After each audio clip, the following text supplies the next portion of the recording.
From Wish TV and the All Indiana Podcast Network, this is the News 8 Daily 8 Podcast with Wish TV's Kylie Conway. A Wish TV News 8 update. Hi, I'm Kylie Conway, and this is your News 8 Daily 8 for Monday, November 6th. It's going to be really warm and really windy today. Mostly cloudy skies. High temps reach near 70 degrees with wind gusts reaching about 30 miles per hour at times today.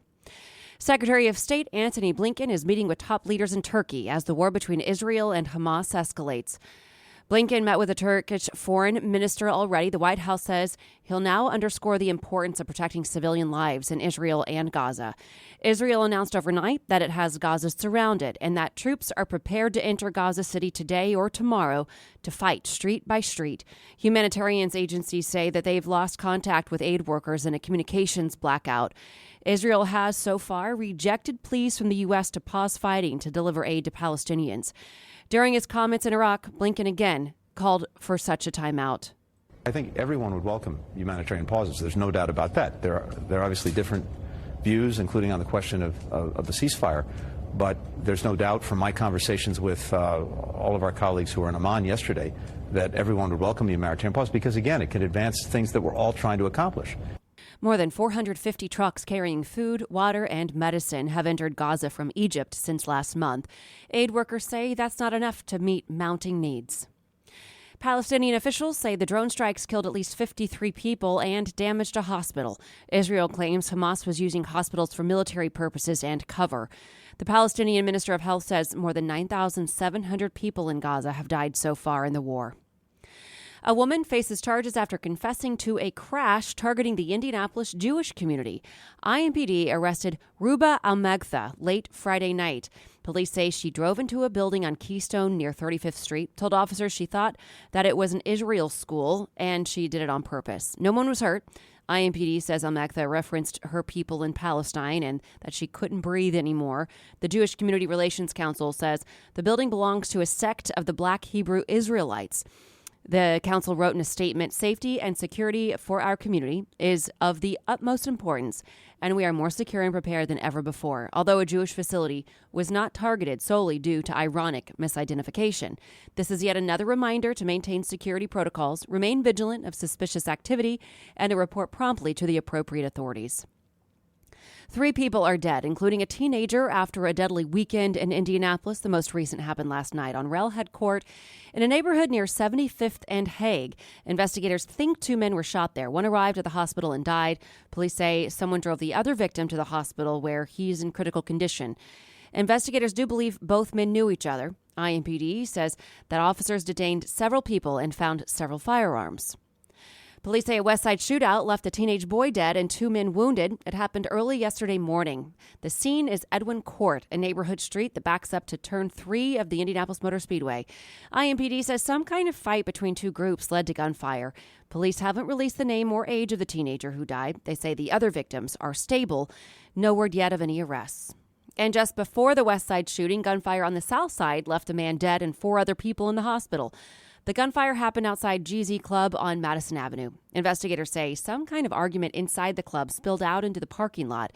A man died at the scene. 3 other men and a woman were wounded. Police say they found a number of guns at the scene, and witnesses are cooperating with the investigation. Police have not announced any arrests. Westfield police are asking for help after a report of gunshots at Grand Park.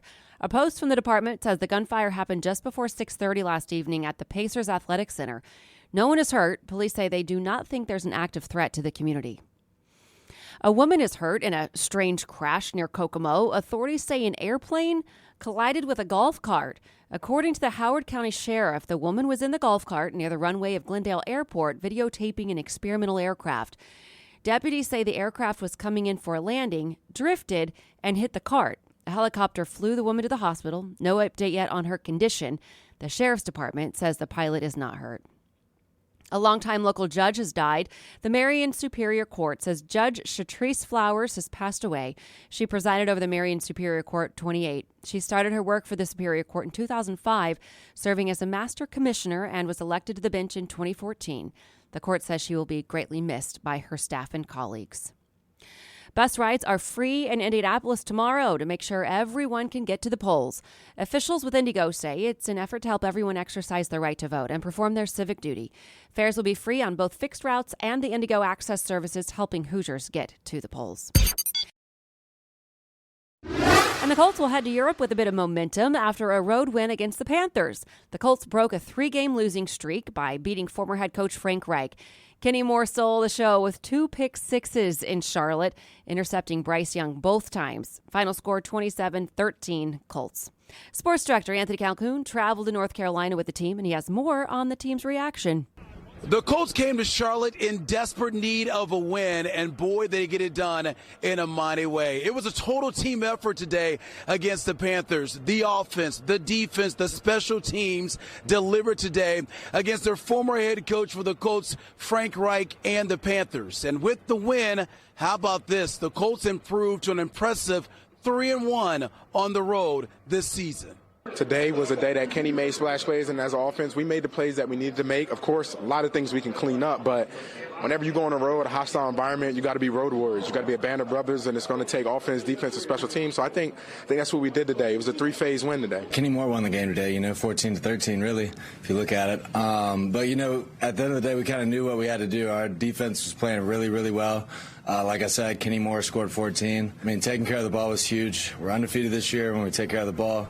I think if we continue to be able to do that, put our defense in good spots, play complementary football, we can win games. It was just a good overall effort by the entire team, We all knew it was a gotta-have-it win for us, And, we just been preaching, obviously finishing, And overall, it was a great team win. Phenomenal. Really, to be honest, there's no surprise there. The way he practices, the way he works, he shows up, he watches tape, he does it the right way, and when you do it the right way, you're going to make plays on Sunday, and that's what he did for us, which was huge. To be able to, leave a good legacy here at the Colts organization, to be a leader amongst the younger guys, telling them to strain each play, it means the world. I just give all the glory to God, and I'm glad my family was here to see it.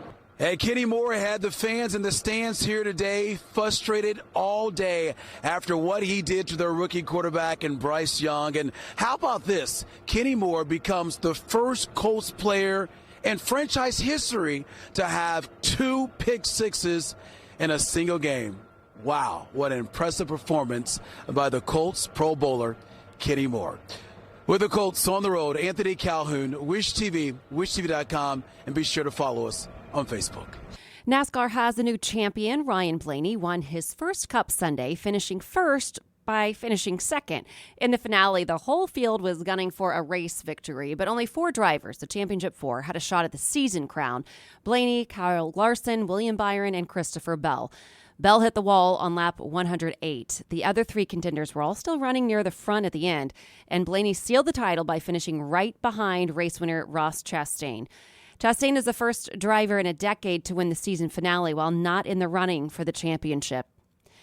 And to business headlines, striking actors are reviewing Hollywood and TV studios' best and final offer. The actors fought for updated deals that better paid them for shows and movies on streaming services, as well as restrictions on the use of artificial intelligence. General Motors plans to invest roughly $13 billion in U.S. facilities by April of 2028. CNBC reports this part of the new UAW agreement. Many of the new investments include hundreds of millions of dollars for assembly plants to support or add additional volume, as well as engine and components plants. Tyson Foods is recalling nearly 30,000 pounds of one of its products, dinosaur-shaped chicken nuggets, after some consumers reported finding small metal pieces. The USDA says the recall is specifically for the 29-ounce plastic bags of the product, officially called Fully Cooked Fun Nuggets breaded-shaped chicken patties.